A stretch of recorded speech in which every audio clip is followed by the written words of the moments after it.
이 시간 찬송가 88장 같이 찬양하시겠습니다. 찬송가 88장 같이 찬양하시겠습니다.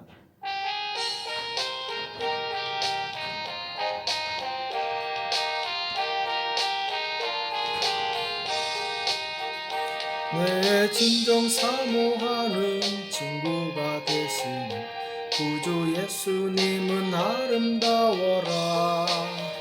산 밑에 백합하여 빛나는 새벽별 주님 영원할 길 아주 없도다. 내 맘이 아플 적에 큰 위로 되시며 나 외로울 때 좋은 친구라.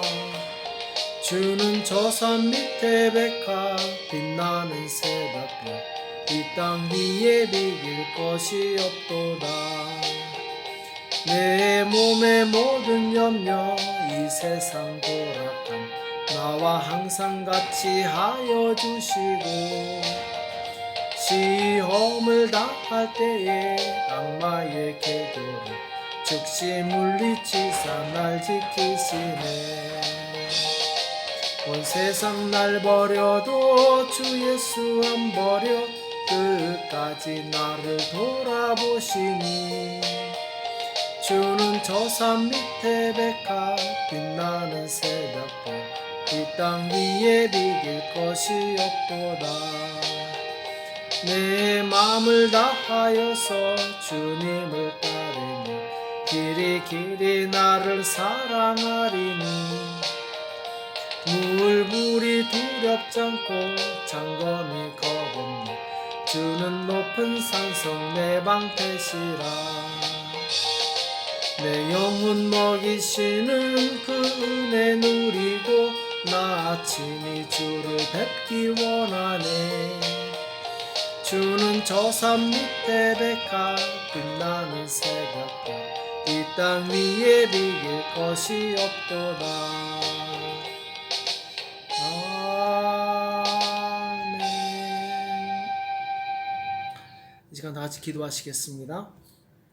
살아계신 하나님 아버지, 이 새벽에 저희들을 불러주시고 하나님 앞에 나올 수 있도록 은혜 주심을 감사합니다. 날마다 우리 가운데 함께 해주시고 우리의 고난과 우리의 고통과 우리의 신음 가운데 함께 해주시는 주님께 감사와 영광을 올려드립니다. 하나님, 비록 이 어려운 시기에 정말 모든 것이 보이지 않고 답답하다 할지라도 날마다 주의 음성을 듣게 도와주시옵시고 주의 음성을 듣고 위로를 받으며 우리 나아갈 발을 깨달을 수 있도록 우리를 도와주시옵소서. 오늘도 우리에게 주는 말씀을 듣기 원합니다. 주님 말씀하여 주시옵시고 깨닫는 은혜가 있도록 도와주시옵소서. 이 시간 주께서 함께 해주실 것을 믿고 감사하며 예수님의 이름으로 간절히 기도합나이다. 아멘.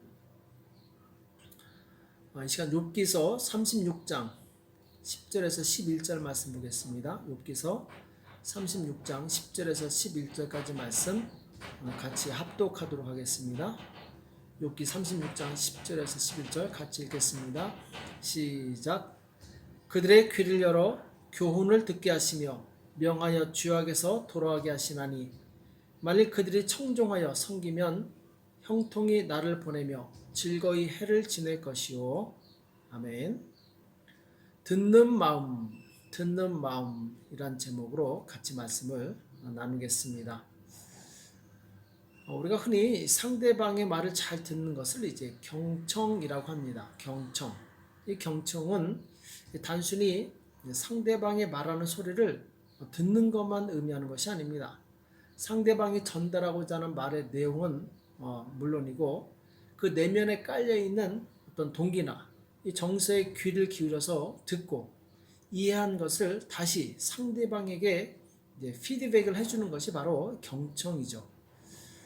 하나님께서 귀를 두 개를 주시고 또 입을 하나 주신 것은 듣는 것이 말하는 것보다 더 중요하기 때문에 그렇게 하신 것이라고 믿습니다.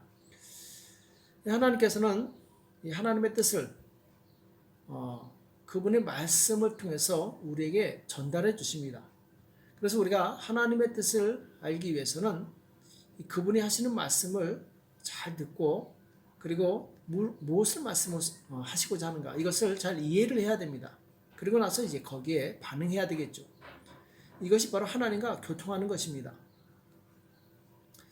오늘 10절에 보면은 그들의 귀를 열어 교훈을 듣게 하시며 명하여 죄악에서 돌아오게 하시나니. 자, 물론 이제 이 내용은 엘리후가 욥에 대해서 계속 이 비난하는 식으로 내용하는 이야기하는 내용인데, 자, 이 부분만 가지고 말씀을 나누겠습니다. 그들의 귀를 열어 교훈을 듣게 하시며, 자, 하나님께서 우리 귀를 열어서 생명의 말씀을 듣게 하십니다. 그 말씀을 듣게 하신 이유는 교훈을 깨달으라는 것이죠. 그래서 이 죄악에서 돌아오게 하시나니, 곧 모든 죄를 버리고 거룩한 백성으로 하나님께 돌아오라는 것이죠. 그래서 우리가 하나님의 음성을 듣고 회개하면 사는 길이 열립니다. 11절에 보면은 만일 그들이 청종하여 섬기면, 자, 청종하여 섬기면 형통이 나를 보내며 즐거이 해를 지낼 것이요. 자, 청종한다는 것, 경청한다는 것이죠. 하나님께서 말씀하시는데 경청해서 피드백을 하면 형통한 날을 주시겠다라는 것입니다. 그리고 즐거운 날을 하나님께서 선물로 주시겠다라는 것이죠. 그래서 우리는 하나님께서 말씀하실 때, 우리 귀를 열어서 듣게 하실 때, 그때 귀를 열고 들을 수 있어야 됩니다. 그럼 우리는 이 재난을 넘어갈 수 있어요. 이스라엘에 가장 악하기로 유명한 이 아합왕이라는 사람이 있었죠. 자, 이 사람이 노년에 하나님의 경고를 듣고 겸비하니까 하나님의 심판이 그 사람에게서 넘어가는 내용을 보게 됩니다. 하나님의 심판이 그 대에서 일어나지 않고 그 다음 때에 일어나게 되죠. 열왕기상 21장 27절에 보면은 아합이 이 모든 말씀을 들을 때, 자, 이 모든 말씀을 들을 때, 자, 하나님께서 아합에게 경고하신 그 말씀을 아합은 경청했습니다. 잘 들었습니다. 그리고 나서 어떤 반응을 했느냐? 그 옷을 찢고 굵은 배로 몸을 동이고 금식하고 굵은 배에 누우며 횡보도 천천히 앉으라. 자, 이러니까 하나님께서 그에게 경고하라고 보낸 엘리야 선지자를 통해서 이렇게 말씀하시죠. 아합이 내 앞에서 겸비함을 내가 보느냐? 저가 내 앞에서 겸비함을 인하여 내가 재앙을 저희 시대에 내리지 아니하고 그 아들 시대에야 그 집에 재앙을 내리리라. 이렇게 말씀하십니다. 그러니까 그가 하나님의 말씀을 경청하고 즉시 반응을 하니까, 회개하고 그가 겸비하니까 하나님께서 그 재앙을 이 다음 때에 넘기시게 됩니다. 이렇게 평생 악한 짓을 한 왕도 경청 하나 잘하니까 이 마지막 인생을 편안하게 보내게 돼요. 이처럼 경청은 정말 중요한 것입니다. 또한 이 경청으로 인해서 우리는 이 땅에서 정말 많은 영광을 누릴 수 있어요. 그 대표적인 사람이 바로 솔로몬이죠. 솔로몬은 이 경청 덕분에 아주 위대하고 그리고 부유한 왕이 될 수 있었습니다. 자, 솔로몬이 왕이 되고 나서 제일 먼저 한 것이 무엇입니까? 하나님께 1,000번째, 곧 1,000번의 이 1,000마리 제사를, 이 양을 드리고, 그때 하나님께서 기뻐하셔서 꿈에 나타나시죠. 그래서 내가 너에게 무엇을 줄까? 이렇게 물어보십니다. 이때 솔로몬이 내게 지혜와 지식을 주사 이 백성 앞에서 출입하게 하옵소서. 이렇게 많은 주의 백성을 누가 등이 재판하리까 하면서 지혜를 달라고 기도하는 내용이 나옵니다. 자, 개역 개정판에서는 내게 듣는 마음을 주소서 이렇게 말씀하고 있어요. 그러니까 지혜는 곧 듣는 마음이라는 것이죠. 우리가 잘 들을 때 그 사람은 지혜로운 사람이 될 수 있습니다. 솔로몬이 왕이 되어서 재판을 해야 되는데, 이제 백성들이 무엇을 원하는지, 또 무엇을 원통해 하고, 또 그들이 무엇을 알고 싶어 하는지, 이것을 먼저 들어야지 됩니다. 들어야지 대답을 할 수 있는 것이죠. 자, 솔로몬은 이런 지혜 덕분에 백성들의 마음을 살 수 있었고 존경과 사랑을 한 몸에 받을 수 있었습니다. 그래서 그가 역사상 가장 지혜롭고 이 부유한 왕이 될 수 있었던 것이죠. 말을 많이 하는 사람들의 특징이 무엇이냐? 그 사람들은 대부분 자기 중심적입니다. 자기 생각이 많아요. 그래서 자기를 사람들에게 자랑하고 싶고 사람들한테 또 칭찬을 받고 싶어 합니다. 근데 안타깝게도 그런 사람 주변에는 친구가 없어요. 반대로 성숙한 사람은 말을 많이 하지 않습니다. 대신에 다른 사람의 말을 많이 듣습니다. 교회에서도 보면은 이 성숙한 성도는 말을 많이 하지 않습니다. 대신에 하나님의 말씀을 잘 들어요. 그리고 다른 사람들이 말하는 것에 주로 이 관심을 갖고 듣습니다. 예수님께서도 보면은 꼭 필요한 말씀만 하시는 것을 보게 됩니다. 예수님은 잘 들으시고 또 이 말을 하실 때 그 한마디 한마디가 전곡을 찌르는 말씀이었고 그리고 정말 중요한 말씀, 생명의 말씀이었어요. 예수님은 단 한마디도 헛된 말을 하신 적이 없습니다. 군더더기가 없었던 것이죠. 우리 또한 예수님을 닮기 원한다면 하나님의 말씀을 많이 들으시기 바랍니다. 이번 2월 달에 저희 교회에서 마가복음 필사를 이제 시작할 것입니다. 이제 다음 주부터 시작할 텐데 한 글자 한 글자 적을 때마다 하나님께서 나에게 무엇을 말씀하시는가를 잘 집중해서 들으시기 바랍니다. 그래서 이 말씀이 내 안에 많이 들어오게 되면은 바로 내 생각보다 하나님의 생각이 나를 가득 채우게 됩니다. 하나님의 생각이 가득한 사람은 말을 할 때마다 은혜의 말, 생명의 말, 축복의 말, 다른 사람의 말을 살리는 말을 하게 돼요. 그런데 하나님의 말씀은 없고 자기 생각이 많은 사람, 혹은 주변에서 이것저것 주워 들은 사람들은 헛된 말을 많이 하게 돼 있어요. 남의 말을 많이 하고 자기 생각을 많이 말하게 됩니다. 거기에 실수가 많이 나오는 것이죠. 우리가 실수를 줄이고 정말 죄를 짓지 않으려면 하나님의 말씀을 많이 들어서 내 머릿속에 하나님의 말씀으로 가득 차야 됩니다. 그런 사람과 이야기하다 보면은 기쁨이 있고 그리고 정말 마음이 평안해지는 것을 느끼게 됩니다. 또 우리가 인생을 살다 보면은 어떻게 해야 될지 막막할 때가 있습니다. 정말 벼랑 끝에 선 심정으로 무엇을 해야 될지, 어디로 가야 될지, 어떻게 살지 정말 막막할 때가 있어요. 그때 경청이 필요합니다. 하나님께서 내 인생을 잘 아신 하나님께서 나에게 무엇을 말씀하시는가, 나에게 지금 무엇을 원하시는가, 이것을 들을 수만 있다면 우리 인생의 모든 문제 그리고 어떻게 가야 될지, 어디로 가야 될지를 분명하게 길을 안내받을 수 있습니다. 자, 열왕기상 18장, 19장 보면은 이제 엘리야가 갈멜산에서 850명의 바알과 아세라 선자과 영적 대결을 하는 내용이 나오죠.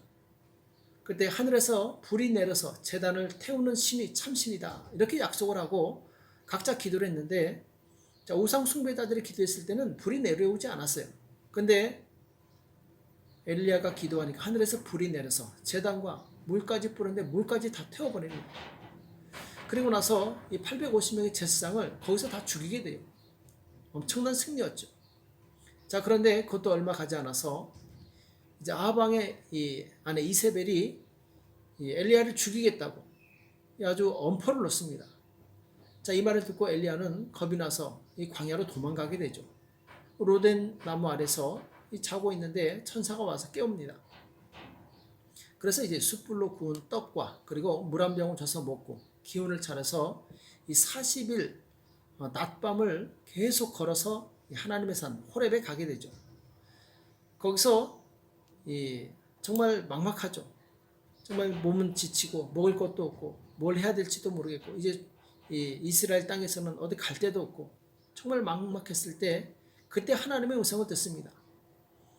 자, 열왕기상 19장 11절에 보면은 여호와께서 가라사대 너는 나가서 여호와 앞에서 산에 섰으라 하시더니 여호와께서 지나가시는데 여호와 앞에 크고 강한 바람이 산을 가르고 바위를 부수나 바람 가운데 여호와께서 계시지 아니하며, 다 바위를 부술 정도로 강한 바람이 부는데 거기에 하나님이 계시지 않았죠.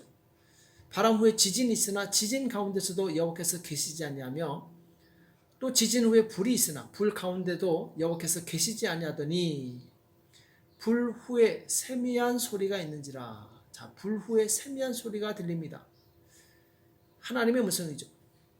엘리야가 듣고 겉옷으로 얼굴을 가리우고 나가 굴 어귀의 섬에 소리가 있어 저에게 이마에 가라사대 엘리야야 내가 어찌하여 여기 있느냐? 저가 대답하되 내가 만군의 하나님 여호와를 위하여 열심히 특심하오니 이는 이스라엘 자손이 주의 언약을 버리고 주의 단을 칼로 헐며 주의 선자들을 죽였으며 오직 나만 남았거늘 저희가 내 생명을 찾아 취하려 하나이다.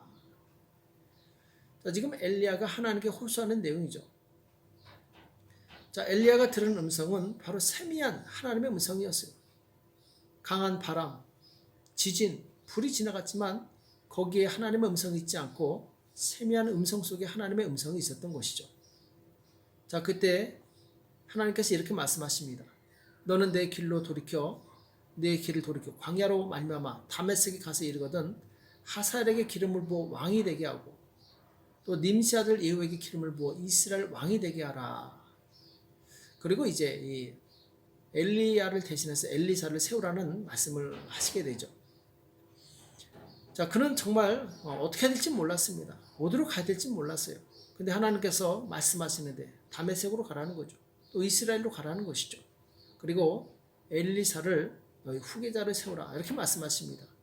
자, 뭘 어떻게 해야 될지 몰랐을 때 하나님께서는 일일이 정확하게 말씀해 주신 것을 보게 됩니다. 나는 내 인생을 알 수 없지만 하나님은 알고 계십니다. 나는 내가 뭘 해야 될지 모르지만 하나님은 알고 계십니다. 나에게 가장 무엇이 좋은지 그리고 나에게 어떤 길이 가장 좋은 길인지 하나님은 알고 계신다라는 것이죠. 자, 엘리야가 이렇게 사명을 받았을 때 그는 그 앞길이 분명하고 선명하게 보여지게 됩니다. 우리도 마찬가지입니다. 일이 잘 안 풀리고 또 어떻게 해야 될지 모를 때 모든 것을 내려놓고 하나님께 나아가서 조용히 하나님의 음성을 들으시기 바랍니다. 세상의 모든 소리를 다 끊고 그리고 세미한 하나님의 음성에 집중하시기 바랍니다. 그리고 말씀하실 때까지 기다리시기 바랍니다. 하나님께서는 두 가지 루트를 통해서 말씀하시는데 그것은 기록된 성경 말씀과 기도입니다. 우리가 말씀을 읽을 때 혹은 말씀을 들을 때 하나님께서 감동으로 말씀하십니다. 그리고 기도할 때 역시 확신을 주세요. 감동으로 내 안에 확신을 주십니다. 아니면 드물게 꿈이나 이상으로도 말씀하시죠. 이렇게 하나님께서 말씀하실 때까지 기다리시기 바랍니다. 많은 사람들이 기도하다가 포기합니다. 하나님의 음성을 들으려고 하다가 중간에 포기합니다. 인내가 필요합니다. 하나님의 음성을 듣기 위해서는 인내가 필요합니다. 하나님의 음성을 다 듣기까지 움직이지 마시기 바랍니다. 만약 중간에 하나님께서 말씀하시지 않았는데 내가 그냥 움직여버리면 좋은 결과를 얻을 수 없습니다. 씨를 뿌렸으면 열매가 맺힐 때까지 기다려야 됩니다. 열매가 빨리 안 난다고 그 뿌리를 뽑아버리면 더 이상 열매는 기대할 수 없겠죠. 우리도 하나님께 나아가서 그분의 음성을 들을 때 집중하시고 또 빨리 응답이 오지 않는다고 해서 포기하지 말고 끝까지 기다리시기 바랍니다. 그래서 끝까지 응답을 받고 움직일 때 거기에 바로 승리가 있고 그리고 좋은 열매가 있습니다. 오늘 기도하실 때 하나님의 음성을 들을 수 있는 귀, 하나님의 말씀을 잘 들을 수 있는 그런 듣는 마음을 달라고 기도하시기 바랍니다. 그래서 하나님께서 기뻐하시는 바로 축복의 길, 생명의 길, 바른 길로 가는 저와 여러분 되시길 예수님의 이름으로 축복합니다. 기도하겠습니다. 살아계신 하나님 아버지, 오늘 우리에게 말씀해 주시면 감사합니다. 하나님, 우리에게 듣는 마음을 주시기 원합니다. 솔로몬에게 주셨던 그 듣는 마음을 주셔서 이 세상에서 승리하게 도와주시옵시고 바른 길을 갈 수 있도록 도와주시옵소서. 우리는 어리석고 무엇을 해야 될지 모르는 존재입니다. 하나님, 우리가 하나님의 음성을 듣고 움직이게 도와주시옵시고 그리하여 참으로 평탄한 길, 생명의 길로 갈 수 있도록 도와주시옵소서. 오늘도 주께서 함께해 주심을 감사하며 예수님의 이름으로 간절히 기도합나이다. 아멘. 오늘 말씀 기억하시면서 하나님, 내가 하나님의 말씀을 듣는 마음을 달라고, 지혜를 달라고, 경청할 수 있도록 나를 붙들어 달라고 기도하시고 나라와 민족을 위해서, 교회와 가정과 자녀를 위해서 이 시간 합심해서 간절히 기도하겠습니다. 기도하겠습니다.